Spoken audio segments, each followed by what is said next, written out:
प्रश्न नंबर 1, कोही विशेषण किसके लिए प्रयुक्त हुआ है? लक्ष्मण के लिए, राम जी के लिए, साधुओं के लिए या फिर मुनि परशुराम के लिए? तो जो कोही विशेषण है, जब पदों में हमने देखा है कोही विशेषण का प्रयोग हुआ है, तो वो कोही विशेषण जो है वो मुनि परशुराम जी के लिए प्रयोग होता हुआ दिखाई देता है। अगला प्रश्न लेते हैं, प्रस्तुत काव्यांश में गोसाई किसे बोला गया है? परशुराम को, राम जी को, लक्ष्मण को या फिर ये सभी? तो यहाँ पर गोसाई जो है वो परशुराम जी को बोला जाता है। अगला प्रश्न लेते हैं, प्रस्तुत काव्यांश में श्री राम ने स्वयं को किसका दास बताया? हनुमान का, शिव का, परशुराम का या फिर इनमें से कोई भी नहीं? तो श्री राम ने स्वयं को परशुराम का जो अपने आप को दास बताया है। तो श्री राम ने स्वयं को किसका दास बताया है? तो उन्होंने अपने आप को परशुराम का दास बताया है। अगला प्रश्न लेते हैं, परशुराम ने सेवक किसे कहा है? तो परशुराम जो है वो यहाँ पर सेवक शब्द का प्रयोग करते हुए दिखते हैं। वो किसको कहते हैं? सेवा धर्म का पालन करने वाले को, लड़ाई करने वाले को, धनुष तोड़ने वाले को या फिर इनमें से कोई भी नहीं? तो वो सेवा धर्म का पालन करने वाले को सेवक का नाम देते हैं, सेवक शब्द उसके लिए प्रयोग करते हैं। अगला प्रश्न लेते हैं, लक्ष्मण ने शिव धनुष की तुलना किससे की है? लक्ष्मण ने शिव धनुष की तुलना किससे की? हाथ के बने धनुषों से, बचपन में खेलते हुए तोड़े गए धनुषों से, नकली धनुषों से या फिर इनमें से कोई भी नहीं? तो यहाँ पर लक्ष्मण ने शिव धनुष की जो तुलना है उसकी किससे तुलना की है? बचपन में खेलते हुए तोड़े गए धनुषों से। यानी जब परशुराम जी जो है वो अपना क्रोध जताते हैं तो लक्ष्मण जो है यहाँ पे बताते हैं कि इस तरीके के कई धनुषों से वो बचपन में खेल चुके हैं और इस तरीके की कई धनुइयों से वो खेलकर उनको तोड़ भी चुके हैं। तो यहाँ पर वो शिव धनुष की जो तुलना है बचपन में खेले हुए और तोड़े गए धनुषों से करते हुए नजर आते हैं। अगले प्रश्न के साथ अब आगे बढ़ते हैं हम। सभी धनुष एक समान होते हैं, ये किसने कहा? अब सभी धनुष जो होते हैं वो एक ही समान होते हैं, कोई ज़्यादा पावरफुल या कम पावरफुल नहीं होता है। जब यहाँ पर लक्ष्मण और परशुराम जब अपने अपने यहाँ पर विचार प्रस्तुत करते हैं तो उसके अनुसार जब ये बात बोली जाती है कि सभी धनुष जो है एक समान होते हैं, तो ये बात किसने कही? राम ने, परशुराम ने, लक्ष्मण ने या फिर मुनि विश्वामित्र ने? तो ये बात जो है वो लक्ष्मण ने कही है। अगला प्रश्न लेते हैं, आगे बढ़ते हैं। लक्ष्मण ने भगवान शिव का धनुष टूटने का क्या कारण बताया? श्री राम के छूने मात्र से ये टूट गया, सामान्य धनुष था इसलिए टूट गया, लकड़ी का धनुष था इसलिए टूट गया या फिर इनमें से कोई भी नहीं? तो उन्होंने जो कहा वो ये कि श्री राम के छूने मात्र से ये धनुष टूट गया, यानी कि हमारे जो श्री राम हैं, हमारे जो भाई हैं, उनकी ताकत और उनके जो शौर्य का अंदाजा जो आप इसी से ही लगा सकते हैं। अगला प्रश्न लेते हैं, परशुराम ने क्रोधित होकर लक्ष्मण को अपने बारे में क्या बताया? परशुराम जब क्रोधित होते हैं तो लक्ष्मण को अपने विषय में बहुत सारी बातें बताते हैं। वो क्या है इनमें से बातें? बाल ब्रह्मचारी हूँ, अत्यंत क्रोधी स्वभाव का हूँ, विश्व में क्षत्रिय कुल के शत्रु के रूप में विख्यात हूँ या फिर उपरोक्त सभी? तो उन्होंने अपने विषय में ये तीनों बातें जो है एक्सप्लेन की हैं, बताई हैं कि वो ब्रह्मचारी भी हैं, बहुत ही क्रोधी भी हैं, अत्यंत क्रोधी स्वभाव है उनका, और वो क्षत्रिय कुल के शत्रु के रूप में भी जाने जाते हैं। अगला प्रश्न है हमारे सामने, परशुराम ने लक्ष्मण को क्या समझकर उसका वध न करने की बात कही है? यानी जब परशुराम और लक्ष्मण में संवाद चलता है, परशुराम अपना क्रोध जताते हैं और लक्ष्मण जो है व्यंग्य करते हुए नजर आते हैं। उसके बाद परशुराम ने लक्ष्मण को क्या समझकर उनका वध ना करने की बात कही? जब लक्ष्मण व्यंग्य करते हैं तो परशुराम का क्रोध और भी बढ़ता जाता है, जिसपे परशुराम जो है क्रोधित होकर ये कहते हैं कि मैं तुमको ये समझकर तुम्हारा वध नहीं कर रहा हूं, वरना अब तक तुम्हारा वध कर देता, क्रोध से वशीभूत होकर मैं। तो क्या कहते हैं उनको? बालक, राजा, क्षत्रिय या इनमें से कोई नहीं? तो वो लक्ष्मण को बालक समझकर जो है उनका वध नहीं करते हैं। अगला प्रश्न है हमारे सामने, परशुराम ने लक्ष्मण को क्या चेतावनी दी? अब परशुराम जो है वो लक्ष्मण को क्या चेतावनी देते हुए नजर आते हैं? माता पिता की को चिंता में मत डाल, या फिर बालकों के समान बने रहो, या फिर वाद विवाद मत कर, या फिर उपरोक्त में से कोई भी नहीं? तो इसमें से जो बात परशुराम ने लक्ष्मण को चेतावनी की तरह बोली है वो ये कि माता पिता की चिंता में मत डाल, यानी जो व्यवहार तुम कर रहे हो उसके जो परिणाम होंगे उससे तुम्हारे माता पिता चिंता में आ सकते हैं, इसलिए इस तरीके का व्यवहार ना करो। अगला प्रश्न है हमारे सामने कि लक्ष्मण ने परशुराम को क्या कहा? लक्ष्मण जो है उन्होंने परशुराम को क्या कहा कि आप स्वयं को बड़ा योद्धा मानते हैं, या फिर बार बार मुझे फरसा दिखाते हैं, या आप फूंक से ही पहाड़ उड़ाना चाहते हैं, या फिर उपरोक्त सभी।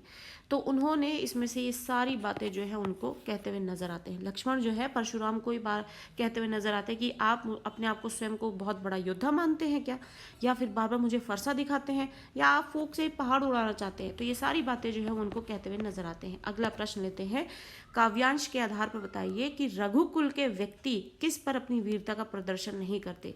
यानी कि रघुकुल की परंपरा के अनुसार लोग, वहाँ के लोग जो है किस पर वार नहीं करते, या प्रहार नहीं करते, या अपनी वीरता का प्रदर्शन नहीं करते।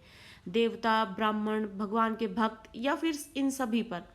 तो वो बताते हैं कि वो इन सभी पर जो है अपना प्रभाव, वीरता या अपने शौर्य का प्रभाव नहीं दिखाते हैं। यानी वो देवता, ब्राह्मण और भगवान के जो भक्त होते हैं इन सब पर जो है कृपा दृष्टि और या फिर एक बेहतर जो व्यवहार होता है वही रखते हैं। अगला प्रश्न है हमारे सामने कि भृगुसुत किसके लिए प्रयोग हुआ है। लक्ष्मण के लिए, मुनि विश्वामित्र के लिए, परशुराम के लिए, राजा जनक के लिए। तो परशुराम के लिए यहाँ पे भृगुसुत का प्रयोग होते हुए दिखा है हमें। अगला प्रश्न है हमारे सामने, काव्यांश में कुम्हड़बतिया शब्द किसके लिए प्रयोग हुआ है। कमजोर व्यक्ति के लिए, शक्तिशाली व्यक्तियों के लिए, पहला और दूसरा ऑप्शन दोनों, या फिर विद्वान व्यक्तियों के लिए। तो यहाँ पर कुम्हड़बतिया शब्द का जो प्रयोग किया गया है वो इस शब्द का जो अर्थ है उसके अनुसार ये जो है किसके लिए प्रयोग हुआ है। तो ये एक कमजोर व्यक्तियों के लिए प्रयोग किया गया है ये शब्द। तभी तो वो कुम्हड़बतिया कह के अपनी बातों को एक शक्तिशाली बात बताते हुए एक उदाहरण की तरह पेश करते हैं। अगला प्रश्न लेते हैं, काव्यांश के आधार पर बताइए कि कौन फूंक से ही विशाल पर्वत को उड़ा देना चाहता है। लक्ष्मण, परशुराम, राम, या फिर विश्वामित्र। तो यहाँ पर परशुराम जो है वो विशाल पर्वत को भी फूंक से उड़ा देना चाहते हैं, जिसके लिए लक्ष्मण जो है वो व्यंग्य करते हुए भी दिखते हैं हमें। अगले प्रश्न लेते हैं हम, परशुराम ने किसे इंगित करके ये कहा कि ये बालक अपने कुल का घातक बन रहा है। परशुराम बहुत क्रोधित है और जब जब लक्ष्मण व्यंग्य करते हैं तो उनका क्रोध और भी बढ़ जाता है, जिसकी वजह से वो ऐसी ऐसी बातें बोलते हैं जिसका अंदाजा नहीं लगाया जा सकता। परशुराम अभी भी क्रोध में होते हुए जब इशारा करते हैं और ये बोलते हैं कि ये बालक जो है अपने कुल का घातक बन रहा है, तो वो किसे इंगित करते हैं। श्री राम को, जनक को, विश्वामित्र को, या फिर लक्ष्मण को। यहाँ पर ऑब्वियस सी बात है, इसका उत्तर हमारे सामने जो है कि लक्ष्मण को देख के ही वो बोलते हैं, क्योंकि लक्ष्मण जो है वो व्यंग्य करते हुए नजर आते हैं और परशुराम की बातों का जो उत्तर है वो एक अलग तरीके से देते हुए नजर आते हैं, जिसकी वजह से परशुराम का जो क्रोध है वो बढ़ता जाता है। और क्रोध में आकर परशुराम जो है ये कहते हुए नजर आते हैं कि ये बालक जो है ये अपने कुल का घातक बन रहा है, इस तरीके का व्यवहार है जो। तो इस तरीके से यहाँ पर वो लक्ष्मण को इंगित करते हुए दिखते हैं। अगला प्रश्न है, प्रस्तुत पद्यांश के जो रचनाकार हैं वो कौन है। सूरदास, जायसी, तुलसीदास, या फिर कबीरदास। तो जैसा कि हम सभी को मालूम है तुलसीदास जो है इनके रचनाकार हैं। अगला प्रश्न है, परशुराम ने विश्वामित्र के समक्ष लक्ष्मण को किसके समान बताया है। परशुराम जो है उन्होंने विश्वामित्र के समक्ष, उनके सामने लक्ष्मण की जो का कंपेयर किया है वो किससे करते हुए बताया। चंद्रमा पर लगे कलंक के समान, तपस्वी योगी के समान, या फिर सरोवर के जल के समान, सूर्य के तेज के समान। जाहिर सी बात है परशुराम जो है वो लक्ष्मण की बातों से क्रोधित होते जा रहे हैं, तो वो सूर्य का तेज जो कि एक पॉजिटिव वाइब होती है उसकी तरह उदाहरण पेश किया जाता है, तो ये बिल्कुल नहीं है। सरोवर के जल के समान भी एक पॉजिटिव वाइब की तरह यूज़ किया जाता है। तपस्वी योगी के समान ये भी एक पॉजिटिव वाइब की तरह ही यूज़ किया जाता है। लेकिन आप देखेंगे चंद्रमा पे लगा जो कलंक है वो एक नेगेटिव एग्जाम्पल के लिए ही सेट किया जाता है। तो यहाँ पर परशुराम जो है अपने क्रोध में लक्ष्मण के लिए इसी तरीके की बातों का प्रयोग करते हुए नजर आते हैं। अगला प्रश्न लेते हैं, लक्ष्मण के अनुसार शूरवीर अपनी करनी कहाँ दिखाते हैं। लक्ष्मण जो है वो भी अपनी बातें रख रहे हैं और ये भी बताते हैं कि जो शूरवीर होते हैं, जो ताकतवर होते हैं, जो वीर होते हैं, वो अपनी वीरता का प्रदर्शन कहाँ करते हैं। सभा में, समाज में, युद्ध में, या फिर ये सभी। तो लक्ष्मण के अनुसार जो शूरवीर होते हैं वो अपने करनी का जो प्रदर्शन है वो युद्ध में दिखाते हैं। अगला प्रश्न है हमारे समक्ष, काव्यांश के अनुसार कायर किसे कहा गया। यानी जब हमने काव्यांश पढ़े हैं तुलसीदास द्वारा रचित, उसमें कायर किसे बताया जा रहा है, कौन सा व्यवहार है जिसके कारण हम किसी को कायर की संज्ञा देते हैं। जो शत्रु को युद्ध में उपस्थित पाकर भी अपना प्रताप की सिर्फ व्यर्थ बातें करता रहे, जो अपनी वीरता का बड़ा चढ़ा वर्णन करे, पहला और दूसरा ऑप्शन दोनों, या फिर जो शत्रु से ना डरे। तो यहाँ पे इसका जो सही उत्तर है वो है ऑप्शन नंबर 3, कि ये दोनों ही बातें जो हैं वो किसी को कायर बताती हैं, कि सिर्फ अपनी व्यर्थ की बातें बताए, अपनी बड़ाइयाँ ही करते चला जाए, तो और वो भी शत्रु के सामने युद्ध में खड़ा उपस्थित पाकर भी, तो वो जो है एक कायर व्यक्ति होता है। आगे प्रश्न लेते हैं। अब हमारे सामने अगला प्रश्न है, लक्ष्मण के अनुसार परशुराम पर कौन सा ऋण शेष रह गया है। यानी लक्ष्मण जो है उनके अनुसार परशुराम पर अभी भी किसी चीज का ऋण रह गया है, ऋण यानी कर्ज रह गया है, वो किसका रह गया है। माता पिता का ऋण, गुरु का ऋण, भातृत्व का ऋण, या फिर पुत्र का ऋण। तो उनके अनुसार जो है परशुराम पर गुरु का ऋण रह गया है। अगला प्रश्न हमारे सामने, लक्ष्मण के किन शब्दों से परशुराम जो है पुनः क्रोधित हो जाते हैं। लक्ष्मण ने ऐसी कौन सी बात कही है जिससे परशुराम जो है दोबारा क्रोधित हो जाते हैं। हे नृपदोही, मैं ब्राह्मण समझकर आपको बचा रहा हूँ। दूसरा, हे ब्राह्मण देवता, लगता है रणधीर वीरों से आपका सामना कभी नहीं हुआ है। या फिर पहला और दूसरा ऑप्शन दोनों, या फिर आप यानी कि परशुराम ज्ञानी महाज्ञानी जो है वो नहीं है। तो लक्ष्मण के ये सारे जो बातें हैं, इनमें से कौन सी बात को सुनकर परशुराम जो है दोबारा से क्रोधित हो जाते हैं, उन्हें और भी गुस्सा आ जाता है। तो ये पॉइंट तीसरा जो है, जिसमें कि दोनों ही पॉइंट आ जाते हैं, कि वो बोलते हैं कि हे नृपदोही, मैं ब्राह्मण समझकर आपको बचा रहा हूँ, इस वजह से अपनी वीरता का प्रदर्शन नहीं कर रहा हूँ। या फिर और साथ ही ये भी बोला है कि हे ब्राह्मण देवता, लगता है रणधीर वीरों से आपका कभी सामना ही नहीं हुआ है, इस वजह से आप अपने शौर्य का गीत जो है इस तरीके से गाए चले जा रहे हैं। अगला प्रश्न हमारे सामने, काव्यांश के आधार पर बताइए कि सभा में हाय हाय की पुकार होने का क्या कारण था। लक्ष्मण वध की संभावना के कारण हाय हाय हो रहा था, या फिर परशुराम वध की संभावना के कारण, या फिर सभा में युद्ध की संभावना दिख रही थी इस वजह से, या फिर उपरोक्त सभी। तो लक्ष्मण वध की संभावना दिख रही थी, इस वजह से जो सभा है उसमें हाय हाय की पुकार होने लगी। अगला प्रश्न है हमारे सामने, काव्यांश के आधार पर बताइए कि किसकी बात सुनकर सभा में उपस्थित लोग जो है यह अनुचित है, यानी ये बात गलत है कहकर पुकारने लगे। यानी ऐसा क्या माहौल वहाँ पर बना जिसकी वजह से सभा में मौजूद सभी लोग बोलते हैं कि ये बात अनुचित है, यानी ये बात गलत है कहकर पुकारने लगे। परशुराम की, लक्ष्मण की, विश्वामित्र की, या श्री राम जी की, किसने किसकी बात सुनकर लोग जो है ये बात बोलने लगे।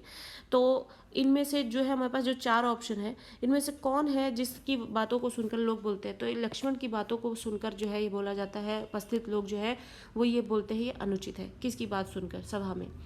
तो इस तरीके से लक्ष्मण के द्वारा कही गई बात को सुनकर लोग कहते हैं ये अनुचित है। अगला प्रश्न हमारे सामने, लखन उत्तर आहुति सरिस भृगुबर को कृषाणु पंक्ति से आशय है। यानी ये जो पंक्ति है इससे हमारा क्या आशय है, या फिर इसका क्या अर्थ है।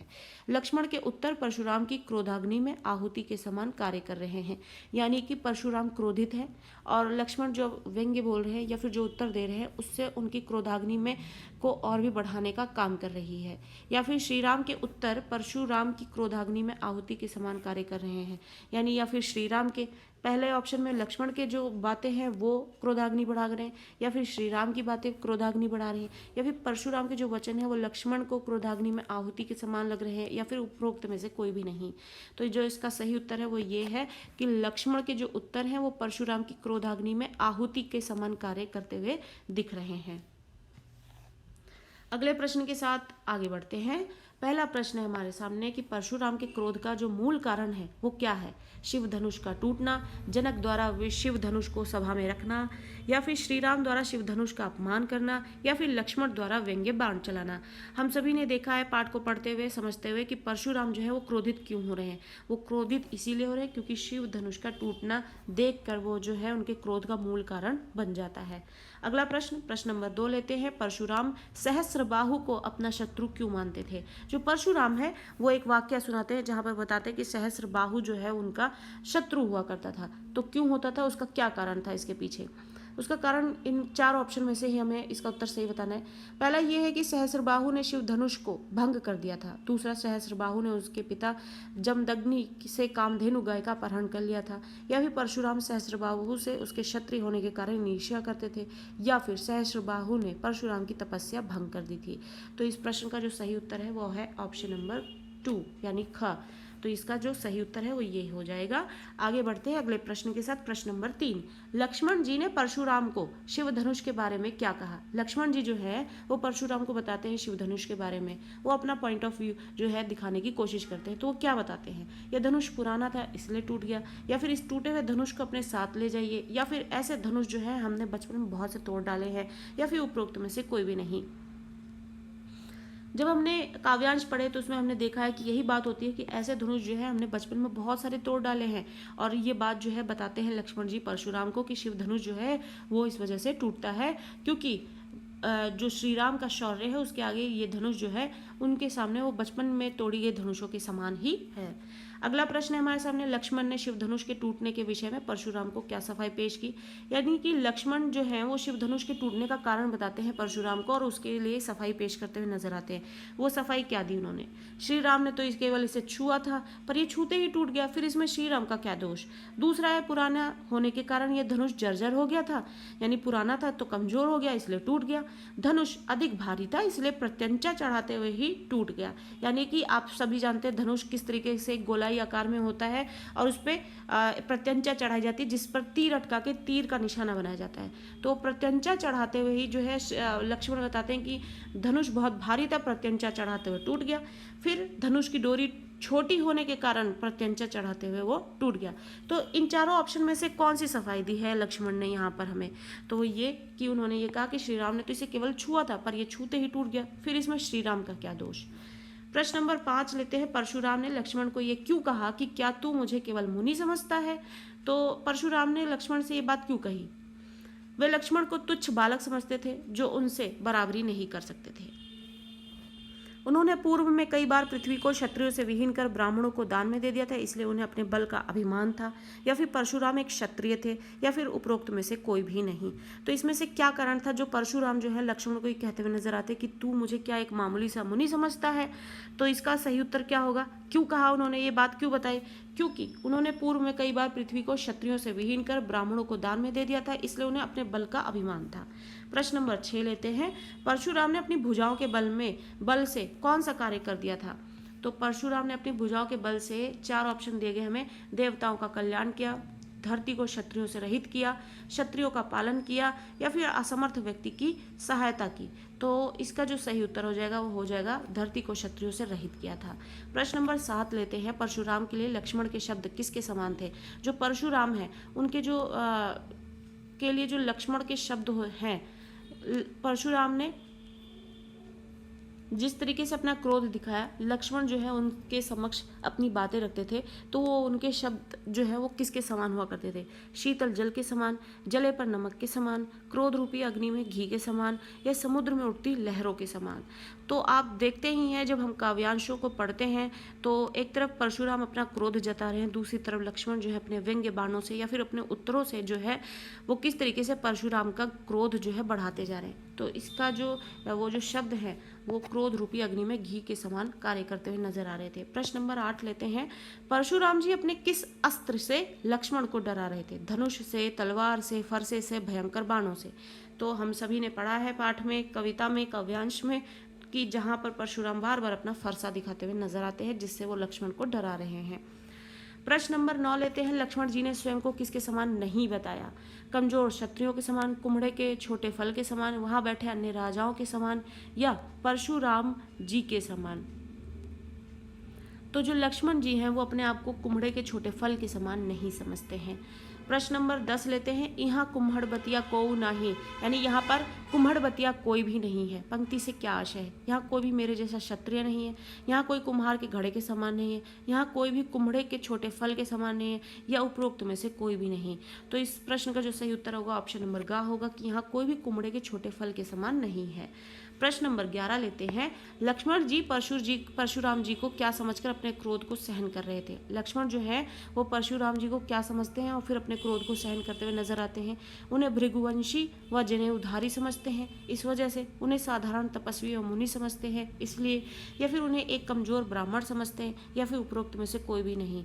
तो जो इसका सही उत्तर होगा वो होगा ऑप्शन नंबर का, उन्हें भृगुवंशी व जनेऊधारी समझकर ही लक्ष्मण जी जो है वो अपने क्रोध को सहन करते हैं। हैं। प्रश्न नंबर 12, लक्ष्मण ने अपने कुल की किस विशेषता का उल्लेख किया है? लक्ष्मण जी जो हैं वो अपने कुल की विशेषता का उल्लेख करते हुए नजर आते हैं। तो अपने कुल की किस विशेषता का उल्लेख करते हो? उनके कुल से संबंधित व्यक्ति जो है वो निहत्थे पर वार नहीं करते। दूसरा, उनके कुल से संबंधित व्यक्ति देवता, ब्राह्मण, भगवान के भक्त और गाय पर प्रहार नहीं करते। या फिर उनके कुल से संबंधित व्यक्ति ब्राह्मण, मुनि या तपस्वी से विवाद नहीं करते। या फिर उनके कुल से संबंधित व्यक्ति किसी ब्राह्मण, मुनि का, तपस्वी का अपमान नहीं करते। तो वो अपने कुल की जो विशेषता बताते हैं वो है ऑप्शन नंबर ख, कि उनके कुल से संबंधित व्यक्ति जो हैं वो देवता, ब्राह्मण, भगवान के भक्त और गाय पर कभी भी प्रहार नहीं करते हैं। अगले प्रश्नों के साथ आगे बढ़ते हैं। प्रश्न नंबर 13, परशुराम विश्वामित्र से लक्ष्मण की क्या शिकायत करते हैं? परशुराम जो है वो विश्वामित्र से लक्ष्मण जी की शिकायत करते हैं। क्या शिकायत करते हैं? ये बालक अत्यंत मंदबुद्धि है और काल के वश में आकर अपने ही कुल का नाश करने वाला है। यह बालक अत्यंत वाक्पटु है और मुझे इसकी बातों ने बहुत प्रभावित किया है। या फिर ये बालक बहुत हठ कर रहा है, मैं इसे नष्ट कर दूंगा। ये बालक मेरा अपमान कर रहा है और तुम मौन होकर सुन रहे हो। तो इन चारों में से कौन सा ऑप्शन है जिसको परशुराम जो है विश्वामित्र से लक्ष्मण जी की शिकायत करते हुए बोलते हैं? तो जो इसका सही उत्तर होगा ऑप्शन नंबर का है, जहां पर वो ये बोलते हैं कि ये बालक अत्यंत ही मंदबुद्धि है और काल के वश में आकर ही वो अपने कुल का नाश करने वाला है। प्रश्न नंबर 14 लेते हैं। लक्ष्मण परशुराम को शूरवीरों की किस विशेषता के बारे में बताते हैं? जो शूरवीर होते हैं वे अपनी प्रशंसा स्वयं नहीं करते। या फिर जो शूरवीर होते हैं वे अपनी करनी युद्ध में दिखाते हैं, बातों से अपना वर्णन नहीं करते।